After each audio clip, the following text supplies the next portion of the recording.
Salut à tous et bienvenue dans Débat Foot Marseille. Le projet de l'Olympique de Marseille, le projet McCourt est-il enfin lancé après, non pas cette victoire, non parce qu'il n'y a pas eu victoire, mais ce match nul plus qu'encourageant avec un vrai état d'esprit d'équipe. Enfin, ça faisait plaisir et un stade à fond derrière son équipe également. On va en parler, ça sera le gros débat du jour. Et puis on parlera aussi du boss de cette équipe, Luis Gustavo, qui a été monstrueux face à Paris. Ça sera le petit débat. Et puis l'humeur du jour. On en parlera tout de suite. Mais il est temps pour moi d'accueillir le duo magique, comme on l'appelle désormais. C'est Nicolas Fiol. Salut Nicolas. Salut et Ben. c'est son partenaire privilégié, Mourad R. Alors, on est le duo côté gauche, un Mavio Campos. J'espère que vous êtes au top après quand même C'était une surprise finalement que de voir ce visage de l'Olympique de Marseille. C'était dimanche soir. Fatigué, mais quand même content et rassuré quelque part. Et justement, je vais en parler dans l'humeur de FCM. Je te tendais une petite perche, Voilà. tu n'as pas voulu la saisir. Ah non, mais sinon je parle trop. Moi, je laisse parler. Il partage, je laisse tu vois. parler mes coéquipiers. Tu vois, je suis collectif. Très bien. Allez, c'est l'humeur du jour, c'est tout de suite. Demain, les Marseillais seront plus heureux dans les embouteillages, au travail, etc. Il connaissait bien Marseille, Fabien Barthez. Il a totalement raison. Une victoire ou un résultat positif dans un classico, dans un classique, bref, dans un OM PSG, c'est l'assurance d'avoir un peu de baume au cœur pour toute la semaine. C'est un endroit, un coin de l'esprit dans lequel il ne fera pas sombre. Et ça, ça fait vraiment très très plaisir. On avait un peu peur avant ce classique de s'en prendre une sévère. Donc ce résultat nul, il est décuplé par l'avant-match qui nous faisait un peu peur. Là, on est forcément très très heureux d'en sortir la tête haute. Donc voilà, merci monsieur d'avoir porté le maillot marseillais dignement, de nous offrir une semaine où on aura le sourire et où on pourra garder la tête haute. Merci à vous. Merci Mourad pour cette bonne humeur, ça fait plaisir de te voir de bonne humeur. Mais par contre, tu remercies les joueurs, mais tu ne remercies pas Rudy Garcia que tu avais insulté une semaine auparavant. Enfin, pas insulté, mais tu l'appelais Monsieur Branlet. Donc, tu le remercies même pas. Non, même il était allé plus loin. Il avait dit si on en prend moins que 3, je m'excuserai. Donc je m'excuse et non, je suis même... ça se fait pas de s'excuser. On demande pardon. Je te demande pardon, Rudy. Je te demande pardon d'avoir douté de toi après seulement 18 buts encaissés contre Monaco. Et je suis prêt à porter un t-shirt comme je l'avais annoncé. Un t-shirt I love Rudy. Rudy the best. C'est toi qui décideras. Hein. Tu fais ce que tu veux. Un t-shirt I love Rudy bientôt à vendre dans notre boutique. Voilà. Rudy the best. C'est vrai. Voilà. Moi, je suis prêt. Je tiens mes promesses. On va le faire. Allez, on passe tout de suite au gros débat. C'est maintenant. Alors cet OM PSG et ce match nul, est-ce enfin le départ du nouveau projet de l'Olympique de Marseille? Alors, ça va être notre gros débat du jour, mais en fait, on a déjà eu une belle performance de l'Olympique de Marseille. C'était face à Nice avec un renversement de situation. Et là, tout le monde s'attendait à ce que l'OM prennent une branlée, hein, et ça n'a pas été le cas parce que l'OM a affiché un vrai état d'esprit collectif, une vraie grinta, de l'envie, et puis a vraiment bien joué en plus, enfin bien joué, ça n'a pas été un jeu offensif, mais en tout cas, ils ont mis tous les ingrédients pour aller faire ce résultat, c'est pas rien. Est-ce que ça peut être le point de départ de quelque chose, Mourad? Ouais, je pense, enfin le point de départ, c'est peut-être... il y avait les fameux acte 1, acte 2 quand Jacques-Henri Hérault il est arrivé à la tête de l'Olympique de Marseille. Donc il y avait l'acte 1 peut-être au niveau du jeu, c'est l'arrivée de Rudy Garcia, de reprendre des points face à des petites équipes, de devenir un peu plus cohérent. C'est peut-être un peu l'acte 2 de l'OM Champions Project où là on est devenu cohérent plus seulement que face aux petites équipes, mais aussi contre les grosses équipes. Parce que, Grosse équipe en plus. Ouais, la grosse équipe, mais en plus, il y avait Nice en plus. Moi, je pense que quand tu mets les deux, quand tu empiles les deux l'un après les autres, tu commences à te dire, c'est pas juste un accident, c'est pas un concours de circonstances. Donc ouais, c'est peut-être un peu l'acte 2 de l'OM Champions Project sur le terrain. Parce qu'il manquait justement des victoires face aux gros, ça fait longtemps qu'on en parle. Même s'il n'y a pas victoire. Hein. Oui, il n'y a pas victoire, effectivement. Merci Bouna. On était à 3 secondes, 4 secondes de la victoire. Mais bon, quand même, ce résultat, face à la meilleure équipe du championnat, il faut le dire, ça fait mal. Ça manquait quand même cette référence-là. Donc Nice, maintenant Paris. Mais je pense que ça là, c'est plus fondateur parce que Nice, si on se souvient bien du match, ça s'est pas joué à grand chose. Alors oui, ils avaient montré cette grinta, cette envie. Ils ont fait basculer le match, mais le match aurait pu très bien basculer dans l'autre sens. Et Nice, on voit les résultats qu'ils ont en ce moment. Le Nice de cette année, c'est pas le Nice de l'année dernière. Ils sont quand même beaucoup moins performants. Paris, c'est une équipe solide. Bon, là, ils l'ont joué un petit peu facile, Paris, faut l'avouer quand même. Mais Marseille pouvait gagner ce match et n'aurait pas volé sa victoire. Donc rien que ça, c'est énorme. Quand on imagine la branlée qu'on prend l'année dernière face à Paris et le match qu'on voit ce soir, cohérent, avec un vrai bloc équipe, une stratégie, des joueurs à leur poste, un Gustavo leader monstrueux. Ouais, là, il y a de quoi se dire, c'est le début de quelque chose. Rudy Garcia a trouvé une formule. Ils ont réussi à appliquer face à Paris, qui est la référence en Ligue 1 en ce moment. Donc oui, je pense que c'est un acte fondateur, ce match. Un an après l'arrivée des nouveaux propriétaires. Tu en parlais, Luis Gustavo, énorme. On a vu aussi un Amavi et un Adil Rami qui a été très bon. Est-ce que c'est pas aussi là une bonne note pour le mercato de l'Olympique de Marseille, une espèce de validation d'une partie du mercato, d'une partie des choix qui ont été faits cet été. Nous, on a été quand même critiques sur ce mercato-là pour d'autres raisons également. Est-ce que... En fait, il faut toujours tout remettre en perspective parce qu'en effet, nous, ce qu'on a beaucoup critiqué, c'est la communication, c'est OM Champions Project, c'est on va aller être champion, etc. Machin, tout Grand ça. attaquant. Il y a cette communication, mais aussi la gestion. On ne peut pas dire que la gestion a été de ce mercato estival avec les panic buys dernièrement. Voilà. Bon, ça n'a pas été, tout n'a pas été maîtrisé. D'encore en remettre une couche sur Diego Costa à quelques encablures de la fin, et puis Rudy Garcia, Zubizarreta. Bref, ça n'a pas été génial tout ça là-dessus. Et puis surtout, il y a eu un moment où je pense que c'est pas que nous, c'est l'ensemble des supporters marseillais ont eu un peu l'impression qu'il y avait tromperie sur la marchandise, qui s'attendaient à une certaine chose et qu'ils ont autre chose. Maintenant, c'est clair, on est dans autre chose. On a tous digéré ça, on a tous bien compris là où allait être le projet. Ça ne veut pas dire, on l'a répété 1000 fois, ça ne veut pas dire qu'il est en bois ce projet. Ça veut juste dire qu'il est peut-être pas aussi haut qu'une certaine communication a pu vouloir nous le faire croire. Tout de suite en tout cas. Voilà. Mais en tout cas, il n'est pas en bois, il est plutôt cohérent. Et puis voilà, il fallait qu'il se concrétise par des actes sur le terrain. Ces 2 victoires, voilà, elles permettent d'apporter quelque chose. Oui, il y a un rééquilibrage. Comme tu le dis, les recrues, à ma vie, hier soir, dimanche soir, il fait un énorme match. Là, le contraste avec Evra, il est violent quoi, pour Evra. Donc quand on voit Amavi, Gustavo énorme, Ocampos c'est presque une recrue aussi parce qu'on ne pensait pas qu'il allait rester à Marseille.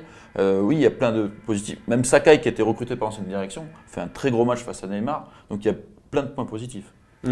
Voilà, et juste pour terminer, parce que pour valider le mercato de la nouvelle équipe dirigeante, sur le mercato estival, il y a aussi Germain qui là est un peu dans le creux de la vague. Je pense qu'il va revenir à un moment, il va nous être utile dans la saison.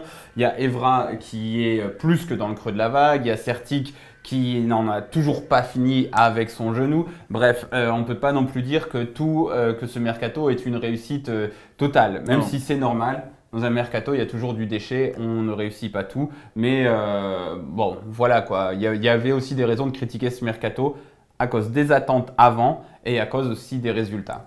Et on parle de ce projet, est-ce qu'il est lancé? Il y a aussi les supporters. Est-ce que ce match-là, pas cette victoire, ce match nul, Ce bon match nul. Est-ce que ça va pouvoir fédérer aussi les supporters autour de cette équipe, de cette OM version Garcia? Moi, je pense que oui, parce que, comme tu l'as dit, le football, c'est aussi l'émotion. Donc là, les supporters, ils en ont eu de la positive, même s'il y a de la frustration à la fin avec ce coup franc. Mais c'est de l'émotion, mais c'est aussi de la fierté. Gignac a tweeté juste avant le match qu'on puisse se regarder dans les yeux à la fin de cette rencontre. Ben là, ils peuvent.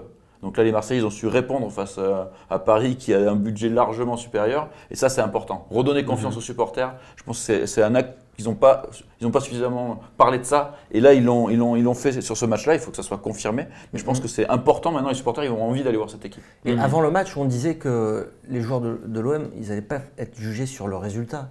Ils allaient être jugés sur l'attitude, l'état d'esprit et ce qu'ils allaient mettre sur les deux, c'est mieux. Et là, effectivement, ils ont gagné. C'est pour ça que tu peux parler peut-être de vrai lancement de l'OM Champions Project, dans ce sens où on était tous d'accord pour dire ce qui manquait à ce projet, c'était du rêve. Moi, j'ai pas besoin d'avoir des millions. Je suis pas un grand fan. Neymar, Cavani, non, mais Mbappé, on s'en fout. Je suis pas un grand fan des demi-finales de la Ligue des Champions qui se répètent, des superstars du foot mondial, etc. Mon foot, c'est pas forcément ça. Donc, mais il fallait du rêve, il fallait que tu puisses t'identifier à cette équipe, il fallait que tu puisses vibrer pour cette équipe. Et c'est ce qu'ils ont fait hier, c'est ce qu'ils ont offert à cette équipe. Et c'est pour ça que moi, je mets Nice et Paris ensemble, parce qu'à Nice et à Paris, on a vibré 2 fois dans un espace-temps assez réduit. Donc ça, c'est important et c'est cohérent. Et donc là, peut-être que là, tu t'identifies à cette équipe, tu commences à y croire, tu commences à croire en ce projet. À être fier de cette équipe. Après ce désenchantement de la fin du mercato, parce qu'on va pas se mentir, on va pas. Il y a eu un énorme désenchantement. On l'a vécu sur notre site aussi. On a très bien vu que les gens ne voulaient plus entendre parler de l'OM au début septembre. Ils se disaient non, mais c'est bon, on nous a menti, on n'a pas de star, le mercato il est nul, ça joue pas, on se prend des branlées, on apprécie ça. Les gens ne voulaient plus entendre parler de l'OM. Il y a eu un vrai désenchantement. Donc maintenant, ce désenchantement, il est passé et là. On voit, là il y a quelque chose, Il y a un début de quelque positif. Et Dieu qu'on en est heureux, on en est tellement heureux d'avoir quelque chose. Nous on veut vibrer pour l'OM, c'est notre passion. Et là ils nous ont donné des émotions. Et donc voilà, c'est pour ça qu'encore une fois on va les remercier encore et encore. Et il faut qu'ils nous en donnent plus et il faut qu'ils continuent dans cette voie-là. Non, c'est Rudy Garcia qu'il faut que tu remercies d'abord. Voilà, mais tu le fais pas assez. Mais sincèrement, je le redis, je le redis. Je le redis, Rudy, merci. Et il a fait un excellent boulot. Hier, il a fait un excellent boulot. Non, mais ne surjoue pas, Mourad, s'il te plaît. Non, mais parce que là, il va te sortir l'entrée de Bounassar tout de suite. Non, mais revenons sur Rudy Garcia. Franchement, il a.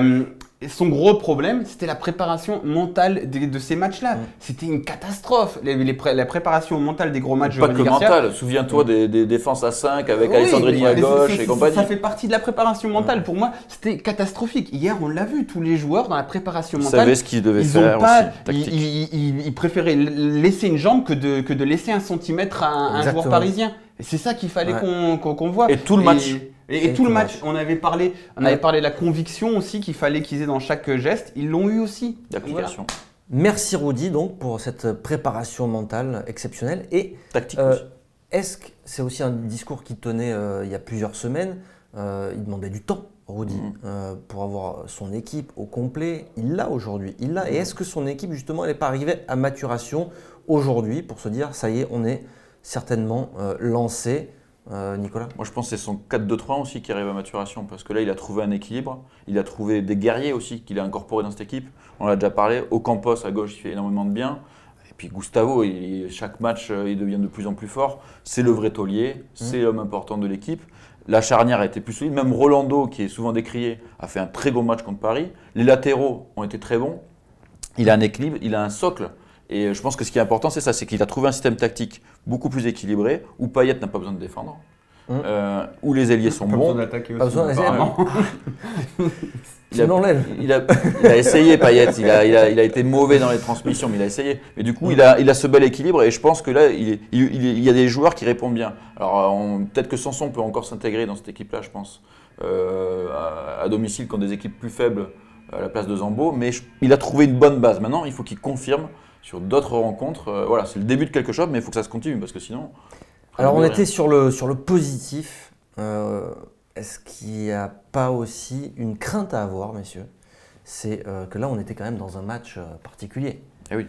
Où c'est quand même plus facile d'être à 200%, d'avoir cette rage, cette envie, parce qu'il y a toutes les télés, tous les projecteurs. Bon, ça peut mettre une certaine pression aussi, mais en tout cas, c'est un match particulier aussi dans le sens où Marseille ne doit pas faire le jeu. Donc quand on va se retrouver face encore une fois aux petites équipes, on a vu que l'OM a galéré en début de saison, en Coupe d'Europe, etc., etc. Donc quand on va retrouver ces petites équipes. Est-ce qu'il n'y a pas ce risque-là de retrouver finalement Mais on les domine, les petites équipes. En fait, le problème pas face aux toujours, petites équipes… rappelle-toi Non, toutes mais ces mi-temps ratés. Le problème face aux petites équipes, c'est qu'on ne joue pas 90 minutes. C'est ça le problème. Ouais, mais c'est un gros problème quand même. Encore une fois, on a parlé de l'approche des matchs, l'approche des gros matchs. Là, il a été parfait dans l'approche de ce match-là, Rudy Garcia. Moi, maintenant, pour que…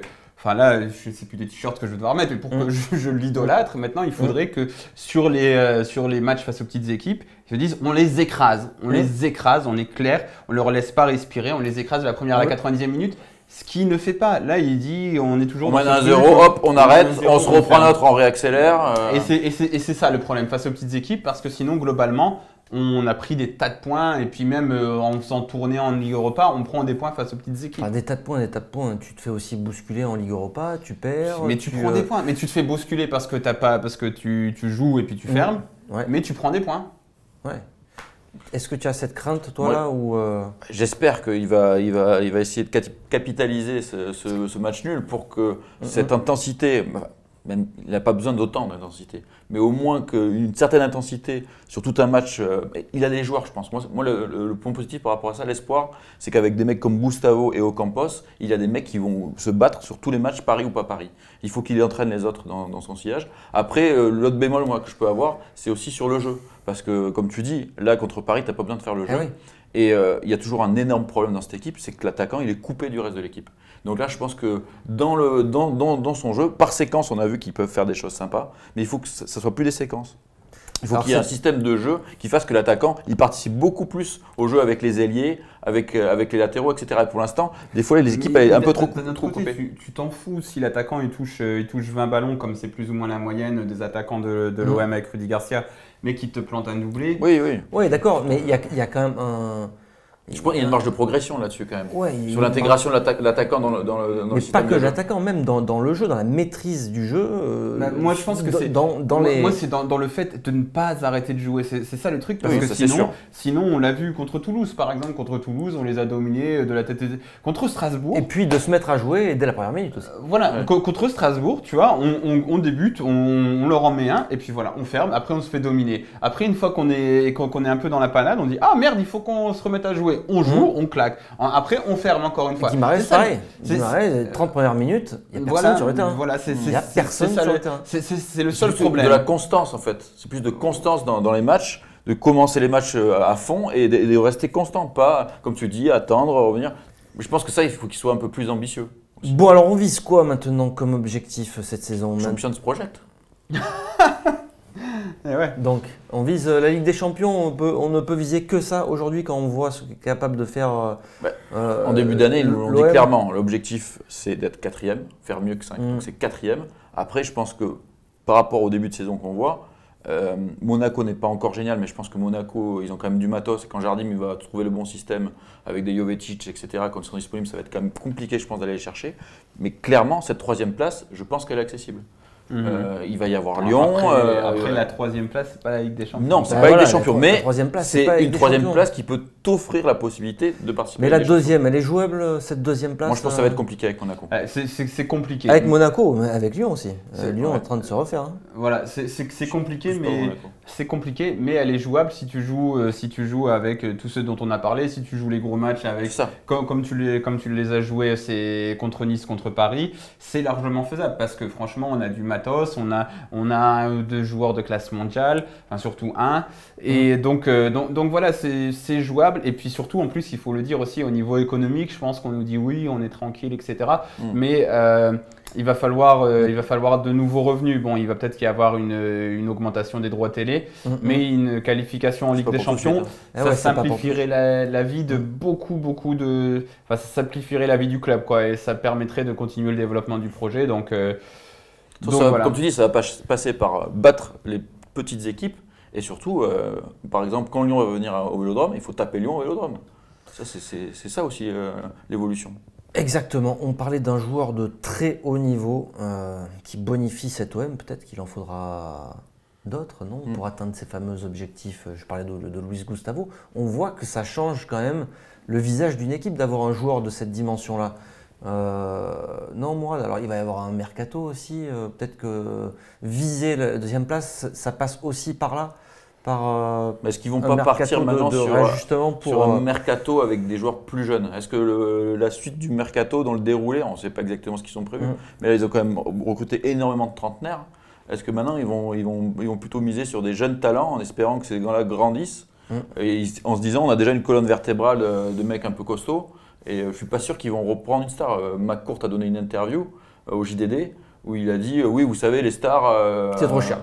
Non, mais c'est ça, on va pas acheter une œuvre d'art alors qu'il y a toute la plomberie à refaire. Ouais. Donc en gros, les stars, peut-être ça arrivera un jour, mais c'est pas pour tout de suite. On va finir ce gros débat là-dessus et je vous propose de parler justement de Luis Gustavo dans la dernière partie de l'émission. C'est le petit débat et c'est Luis Gustavo. C'est maintenant. Alors messieurs, on reparle de Luis Gustavo parce qu'on aurait pu lui inventer une note pour lui dimanche, lui mettre un 12 sur 10 par exemple, non? Il a été... On va pas s'enflammer quand même. Non, Non, moi, 9 sur 10, c'est bien. Il a été monstrueux. Oui, mais bon. Bon, je lui ai mis 11. 8 et je lui ai mis 8 et j'ai hésité à lui mettre 9 parce qu'il il a été très très bon, mais j'aime être 8, t'as été sévère quand même. Moi, peut-être un petit peu, je suis un peu sévère dans les notes. J'aime mettre Alors qu'est-ce qu'il a de plus, Nico, que les autres joueurs Des tatouages? Gustavo. Ouais. C'est pas ça. Ah non. Il est brésilien. Il est brésilien peut-être? Non, mais Gustavo, c'est l'expérience déjà du haut niveau. Il a gagné une Ligue des Champions avec le Bayern. Il sait ce que c'est l'exigence, il sait ce que c'est les gros matchs, il sait ce que c'est la pression. Bon, c'est les qualités naturelles du footballeur, l'équipe du Brésil. Donc effectivement, c'est un très gros joueur. Il s'est un petit peu perdu avec Wolfsburg. Tout le monde disait oh, c'est fini, il est cramé. Et il montre que non. Pour moi, ce qu'il a de plus, c'est qu'il est naturellement professionnel. Ça se voit dans ce qu'il fait. Il est naturellement professionnel. Depuis son premier discours en conférence de presse, il tac, a donné tac. le ton. Il n'était pas là pour rigoler. Voilà, et tu le sens, tu sens que dans ce qu'il fait et tout, même s'il fait il fait trop de fautes un petit peu, donc il se prend toujours ses cartons quand il est dépassé et tout, c'est quand même professionnel. Il est naturellement professionnel, donc il fait tout à un très haut niveau, à un niveau d'exigence qui est celui des très grands joueurs. Alors, il a peut-être pas, c'est pas non plus, je sais pas, Pogba ou tu vois un mec qui vaut 100 millions à l'heure actuelle.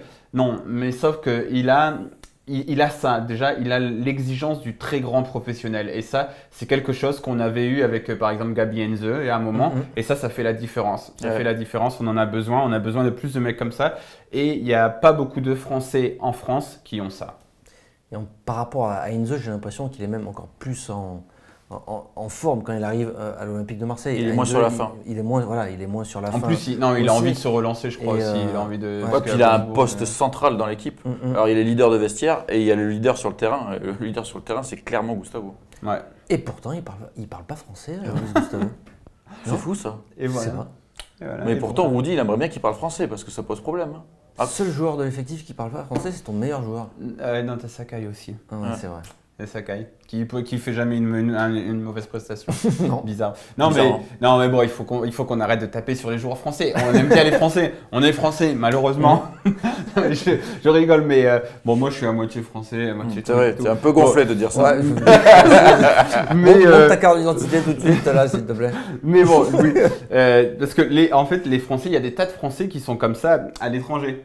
Le problème, c'est... Non mais c'est vrai, c'est vrai, je sais pas, tu prends n'importe quel... Enfin moi je prends toujours l'exemple de Samir Nasri à l'OM et Guéretz, quand Nasri part de l'OM pour Arsenal, Guéretz voit Arsène Wenger quelques mois après, lui dit, avec son accent belge que je vais pas faire parce que je vais pas... Et je lui dis, oh mais comment tu lui as fait faire de la musculation et tout? Et Wenger lui dit, je sais pas, c'est naturel. Et Guéretz, putain, moi j'ai passé des mois à lui dire qu'il fallait qu'il en fasse, etc.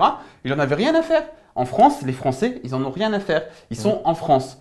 Ils sont dans leur pays, ils font ce qu'ils veulent. S'ils ont un coach qui n'est pas ultra exigeant, ils sont comme ça. Alors que quand tu as des Heinze, des Gustavo, des mecs comme ça, ou alors même au PSG, des Thiago Motta, des Thiago Silva, des trucs comme ça, eh ben, ça élève le niveau d'exigence et puis ça élève le niveau de toute l'équipe.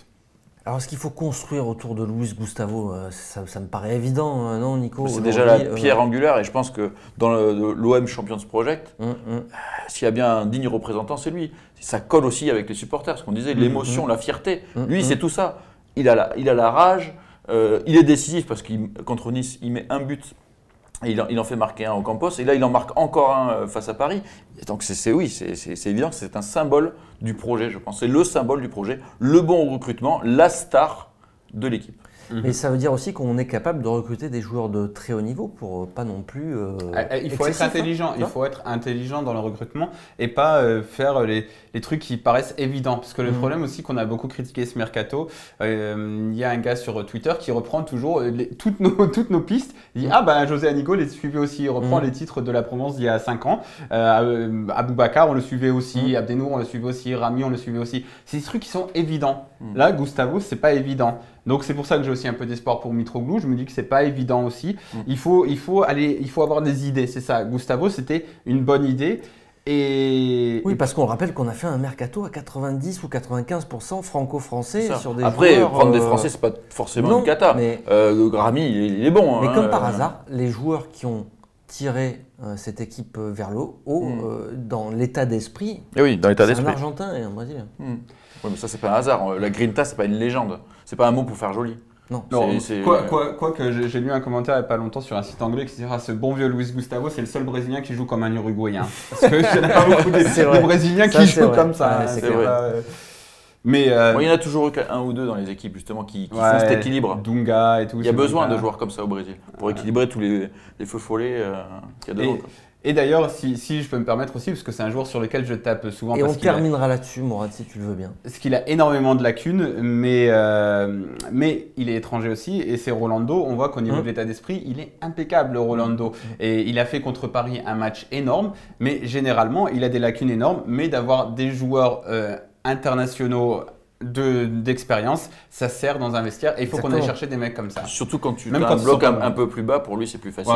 Même quand ils sont pas bons, c'est ça que je veux dire. Non, et puis Rolando, il a quand même connu le haut niveau avec Porto, il a joué à l'Inter aussi au niveau. Il faut aussi souligner quand même que Florian Thauvin fait partie quand même des meilleurs joueurs de l'Olympique de Marseille. Et qu'il apporte Rami aussi. Que moi, Sanson, j'y crois à mort. Germain, j'y crois encore. Dimanche. Thauvin, Sanson, même Sanson, j'y crois. Mandanda, bien sûr. Lopez, j'y crois aussi. Amavi fait un Allez, match on va pas tous les citer parce que là, sinon, on va citer tous les faits. Non, mais on me dit qu'il y a quand même des bons joueurs français. On dit juste qu'il faut qu'il y ait un bon équilibre entre les Français. Allez, je vous propose d'arrêter cette émission. Et oui, on ne peut pas continuer un petit peu. Non. On ne peut pas dire arigato gozaimasu à Sakai. Tu feras ça jeudi, d'accord. Jeudi, tu prépares un petit mot. En japonais, ça va être énorme. Avec un t-shirt. Et on parlera d'un entraîneur argentin, bizarrement, qu'on va bientôt affronter. El Loco. Ça va être aussi un gros match, ça. Non ? Je pense que c'est un match pour l'OM, ça. C'est un match pour l'OM. Allez, on en parlera donc jeudi pour un prochain débat foot Marseille. Notez-le bien dans votre petit agenda. Ça sera jeudi à 17h30 sur footballclubdemarseille.fr. Merci beaucoup. Merci, messieurs. Ciao. À très bientôt. Ciao.